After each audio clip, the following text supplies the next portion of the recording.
여러분, 오늘 진짜 뼈아픈 이야기 하나 할게요. 주식으로 부자 되는 법? 사실 진짜 간단하거든요.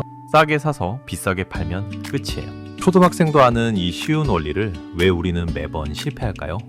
뉴스에서는 누구네 집 아들이 주식으로 건물을 샀다는데 왜 내 계좌만 보면 한숨이 나오고 퇴직금까지 날렸다는 통곡 소리만 들리는 걸까요? 오늘 이 영상 하나만 제대로 파고 들어가 보세요. 진짜 소름 돋는 사실을 알게 되실 거예요. 여러분이 주식으로 돈을 못 벌었던 건 여러분이 멍청해서가 아니에요. 이 거대한 주식 시장이라는 시스템 자체가 애초에 설계가 그렇게 되어 있거든요. 인내심 없는 사람 주머니 털어서 원리를 아는 소수에게 그 돈을 옮겨주도록요. 한마디로 여러분은 이 시장이 파놓은 함정에 딱 걸려들고 있는 거예요. 오늘 단순히 종목 추천 같은 뻔한 소리 안 할게요. 자본주의라는 이 거대한 기계가 어떻게 우리 돈을 뺏어가는지 그 잔혹한 원리를 낱낱이 파헤쳐 보겠습니다. 오늘 이 영상 하나로 여러분 투자 인생은 완전히 뒤바뀔 거예요. 자, 그럼 대체 우리 계좌에 무슨 일이 벌어지고 있는 건지 그 충격적인 데이터부터 바로 확인해 볼게요. 첫째, 여러분은 지금 투자가 아니라 도박을 하고 있어요. 가장 먼저 알아야 할 진실은 바로 행동 갭이라는 거예요. 여러분, 주식시장의 지난 100년 데이터를 보면요. 시장 지수의 연평균 수익률이 무려 10%나 돼요. 전쟁이 나고 나라가 망한다 소리가 나와도 결국은 우상향했다는 거죠. 근데 진짜 기가 막힌 게 뭔지 아세요? 실제 개인 투자자들 성적표를 까보니까 연평균 수익률이 고작 4%밖에 안 된대요. 시장은 10%씩 크고 있는데 우리는 그 절반도 못 가져가고 있다는 거예요. 이상하지 않나요? 가만히 사놓고 잠만 잤어도 부자가 됐어도 왜 우리는 굳이 그보다 못한 성적을 내려고 매일 밤잠 설치며 모니터를 쳐다보는 걸까요? 주식시장은 여러분 지능을 테스트하는 곳이 아니에요. 여러분 감정을 흔들어서 그 대가로 돈을 뺏어가는 곳이죠. 통계를 보면 진짜 소름이 돋아요. 주식을 딱 하루만 가지고 있을 때 여러분이 돈을 잃을 확률이 46%나 된대요. 이건 투자가 아니라 그냥 홀짝 게임이죠. 오늘 사서 내일 오를지 내릴지는 귀신도 모른다는 거예요. 근데 이 보유 기간을 10년으로 늘리잖아요. 그럼 손실 확률이 6%로 뚝 떨어집니다. 더 대박인 건 20년 이상 들고 있으면 통계적으로 돈을 잃을 확률이 0%라는 거예요. 결국 주식시장에서 망하는 유일한 방법은 충분히 기다리지 않는 것뿐이에요. 데이터가 증명하고 있거든요. 하지만 현실은 어떤가요?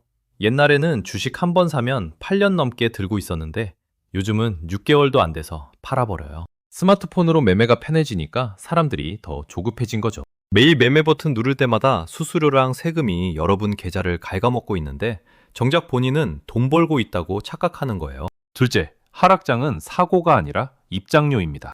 여러분이 그토록 무서워하는 변동성의 진짜 얼굴을 보셔야 해요.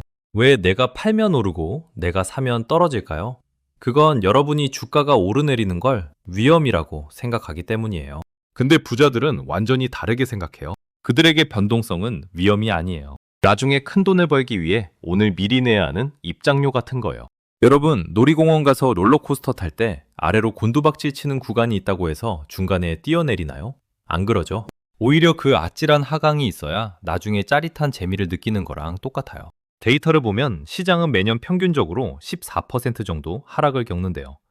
그러니까 여러분 계좌에 마이너스 10%가 찍히는 건 사고가 아니라 그냥 매일 일어나는 일상이라는 거죠. 근데 사람들은 이 일상적인 하락을 볼 때마다 이번엔 진짜 망했다면서 도망치기 바빠요. 시장의 하루하루는 무질서한 소음으로 가득 차 있지만 그 소음들이 10년이라는 필터에 걸러지면 비로소 우상향이라는 신호가 나타나는 겁니다. 진짜 위험은 주가가 떨어지는 게 아니에요.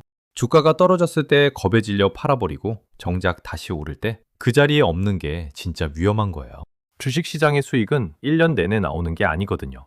아주 짧은 며칠, 심지어 단 몇 시간 만에 폭발적으로 발생해요. 여러분이 그 오르내림이 무서워서 밖으로 나가는 순간 여러분은 부자가 될 기회를 스스로 걷어차는 셈입니다. 결국 주식 투자는 머리 싸움이 아니라 엉덩이 싸움이에요. 어떤 주식을 살까 고민하는 것보다 내가 이 주식을 과연 몇 년이나 들고 있을 수 있는가? 이 질문이 훨씬 더 중요합니다. 셋째, 똑똑한 척 하는 순간 계좌는 반토막 납니다. 마지막으로 마켓 타이밍이라는 아주 달콤한 유혹의 함정이에요. 시장이 요동칠 때 이런 생각 들죠? 잠깐 팔았다가 바닥에서 다시 잡으면 훨씬 이득 아닐까? 이거 진짜 똑똑해 보이는 생각이죠. 근데 이게 왜 여러분 계좌를 박살내는 지름길인지 알려드릴게요. 30년 동안 시장에 계속 투자했다면 수익률이 꽤 높을 텐데 만약 여러분이 타이밍 맞춘다고 나갔다가 역사상 수익률이 가장 좋았던 딱 10일만 놓치잖아요. 그럼 최종 수익률이 반토막이 납니다. 만약 최고의 30일을 놓치면요. 수익률은 0%, 사실상 마이너스가 돼요. 30년이라는 긴 세월 동안 단 한 달만 자리를 비워도 인생을 바꿀 기회는 연기처럼 사라지는 겁니다. 이게 바로 주식시장의 잔혹한 비밀이에요.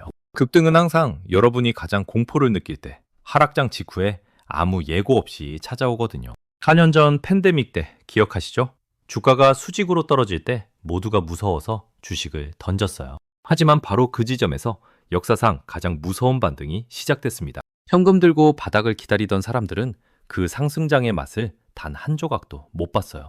우리는 흔히 내가 똑똑해서 위기를 피할 수 있다고 믿지만 이건 착각이에요. 고점에서 팔고 저점에서 다시 사는 이 두 가지를 평생 성공할 확률은 제로에 가깝습니다. 워런 버핏조차 시장을 예측하지 않는다고 하는 이유가 이거예요. 진짜 부자들은 자기 예측력을 믿는 게 아니라 시장이 주는 보너스 날을 놓치지 않으려고 그 자리를 묵묵히 지키는 겁니다.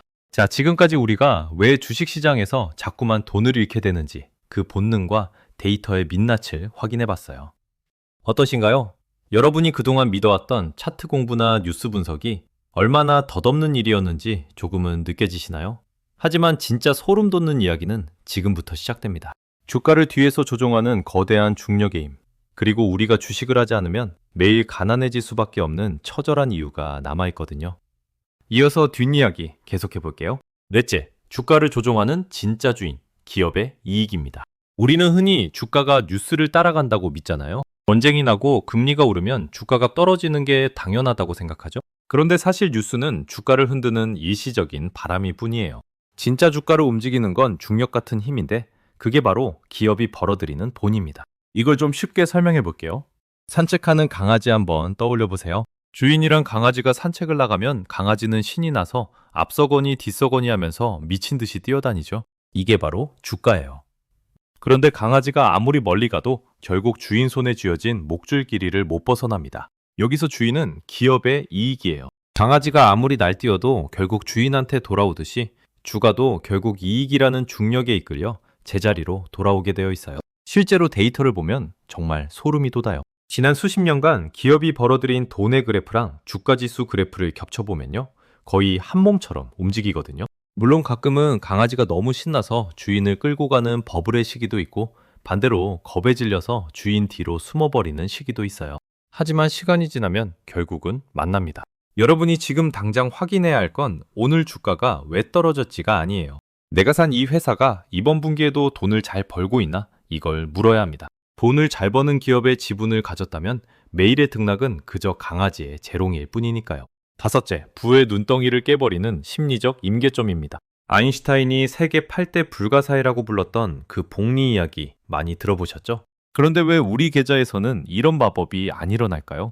이유는 딱 하나예요. 눈덩이가 커지기도 전에 여러분이 발로 차서 깨버리기 때문입니다. 복리는 직선으로 움직이지 않아요. 처음엔 정말 지루할 정도로 느리게 움직이다가 어느 순간 수직으로 확 솟구치거든요. 이걸 이해하려면 72의 법칙을 꼭 기억하셔야 해요. 내 원금이 2배가 되는 시간을 계산하는 건데 예를 들어 연 7.2% 수익을 내면 10년이 걸려요. 1억이 2억 되는데 10년이죠. 그런데 진짜 놀라운 건 그 다음이에요. 2억이 4억 되는데 다시 10년이 걸리고 4억이 8억 되는데 또 10년이 걸려요. 처음 1억 벌 땐 10년이 걸렸지만 마지막 구간에선 똑같은 10년 동안 무려 4억이 늘어나는 거예요. 부의 80%는 투자 기간의 마지막 20% 시점에 다 몰려있다는 뜻입니다. 그런데 대부분은 이 지루한 앞부분의 10년을 못 견뎌요. 1억 넣었는데 몇 달 뒤에 1억 200만 원 되어 있으면 에이, 고작 이거 벌려고 주식했나 싶거든요. 그러다 옆집 누가 급등주로 한 달 만에 50% 벌었다는 소리 들으면 마음이 요동치죠. 결국 잘 뭉쳐가던 복리의 눈덩이를 던져버리고 다시 영의 지점에서 시작해요. 복리의 첫 번째 규칙은 절대로 불필요하게 흐름을 끊지 않는 것이다 라는 말을 꼭 명심해야 합니다. 여섯째, 화폐의 타락과 생존을 위한 주식 투자입니다. 사실 우리가 이렇게까지 주식에 매달려야 하는 진짜 처절한 이유가 있어요. 단순히 돈을 더 벌기 위해서가 아니에요. 우리가 살고 있는 이 시스템 자체가 주식을 안 하는 사람들을 서서히 가난하게 만들도록 설계되어 있기 때문입니다. 여러분, 현금이 세상에서 제일 안전하다고 믿으시죠? 그런데 통계를 보면 현금이야말로 시간이 갈수록 가치가 녹아내리는 가장 위험한 자산이에요. 지난 200년간 데이터를 보면 결과가 충격적입니다. 인플레이션을 반영한 현금의 가치는 직선으로 떨어져서 거의 0에 수렴했어요. 정부는 시스템을 유지하기 위해 계속 돈을 찍어냅니다. 시중에 돈이 흔해지면 내가 가진 돈의 가치는 떨어질 수밖에 없죠. 10년 전 1억으로 살 수 있었던 거랑 지금 1억으로 살 수 있는 게 하늘과 땅 차이인 이유가 이거예요. 가만히 현금을 쥐고 있는 건 국가에 보이지 않는 세금을 매년 헌납하는 거나 다름없습니다. 부자들은 이걸 너무 잘 알아요. 그래서 현금을 절대 쌓아두지 않습니다. 대신 물가가 오르면 제품 가격을 올릴 수 있는 기업의 주식을 삽니다. 결국 주식은 수익을 노리는 투기판이 아니라 화폐 가치 하락이라는 거대한 해일로부터 내 가족을 지켜줄 방주인 셈입니다. 마지막으로 오늘 나눈 이야기들 한번 정리해 볼게요. 첫째, 주식시장은 여러분의 지능이 아니라 인내심을 테스트하도록 설계된 곳입니다. 둘째, 주식을 20년 이상 보유하면 통계적으로 돈을 잃을 확률은 0%에 수렴합니다. 셋째, 변동성은 위험이 아니라 수익을 위해 지불해야 하는 입장료일 뿐입니다. 넷째, 마켓 타이밍을 맞추려다 역사상 가장 좋았던 며칠을 놓치면 수익률은 반토막이 납니다. 다섯째, 주식은 재테크가 아니라 화폐 가치 하락에서 살아남기 위한 유일한 생존 전략입니다. 주식시장은 참 묘한 곳이에요. 학교 성적 좋은 사람이나 IQ 높은 사람이 반드시 이기는 곳이 아니거든요. 오히려 자기 지능을 과신해서 시장을 이기려던 똑똑한 사람들은 시스템 밖으로 밀려납니다. 대신 자신의 부족함을 인정하고 묵묵히 시장에 머물렀던 평범한 사람들이 시간의 보상을 가져갑니다. 여러분의 계좌를 다시 한번 보세요.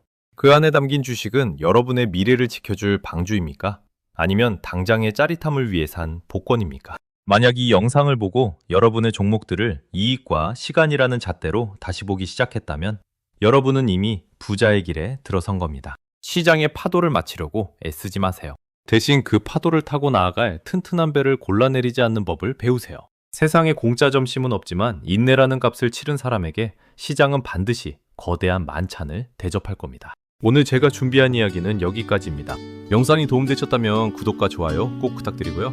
저는 다음 영상에서도 여러분의 지갑을 든든하게 해줄 더 날카로운 통찰로 돌아오겠습니다. 긴 시간 끝까지 함께 해주셔서 감사합니다. 오늘도 지갑은 든든하게, 마음은 풍요로운 하루 보내세요. 감사합니다.